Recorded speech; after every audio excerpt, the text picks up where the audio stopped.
Esquimalt Lagoon is a migratory bird sanctuary, named so a long time ago because of the abundance of migratory waterfowl in particular that come to the area. It wasn't that long ago, geologically, that we didn't have just a peninsula. It was actually a barrier island that was here. And then at the south end, the gravel filled in, connecting the mainland to that barrier island and forming the Coburg Peninsula. We have a bridge at the north end of the beach, which now connects it and makes a loop. It's pretty regionally significant. It's a rare sort of coastal dune ecosystem. We've got a lot of groundwater fed creeks that come in here, so we've got some cutthroat trout and some coho in the creeks. Significant historical middens here where utensils, bones, shells, tools have been found in this area. It's also been a military area, so there's been a firing range here. There have been cabins here at one point. That was an old hotel and pub that was here for many years. This became too unstable and the foundation started to wear away, and so they just, for safety reasons, they had to close it. For years, while they were doing gravel extraction off of Machosen Road, a lot of that gravel was being put onto barges and into boats down at their dock. And some of that gravel would get lost along the shoreline. And so that created a buildup of gravel along the beach, creating a spit that some people may remember you used to be able to park a dozen cars on.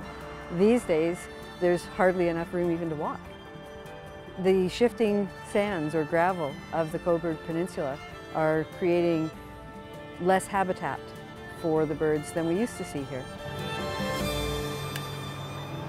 Because we're aware that climate change is happening, over time this area may become a park space. And 50 years from now, this may be a pedestrian bridge and not a driving bridge. We're not sure about that, but that is something council here in Colwood has to weigh in terms of what do you invest in infrastructure, in roads and bridges in this area. Change isn't necessarily noticed as soon as it happens.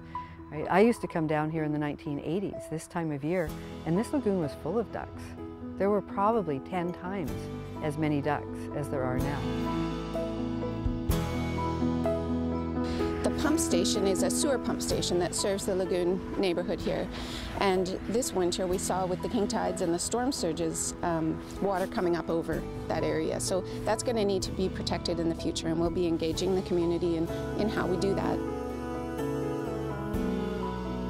Today the tides are very, very high, so there's very little edge, and that's where a lot of the food is, in the shallows and in the edges.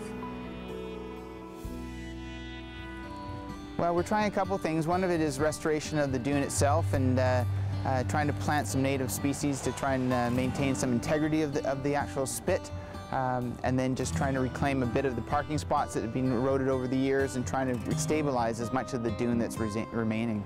Colwood Public Works Department comes down every day, every morning, and does maintenance and monitoring down here. So they keep a close eye on, are the logs shifting, anything happening that they need to report to our engineering department and we need to work on.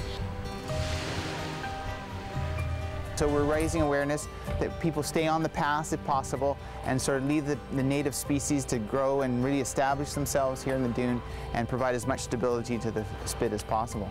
So I just would really love people to become more aware and maybe choose a little differently, right? Do you have to walk your dog right where the birds are? If you're out kayaking, maybe steer clear of the birds, right? Be aware that we are having an impact.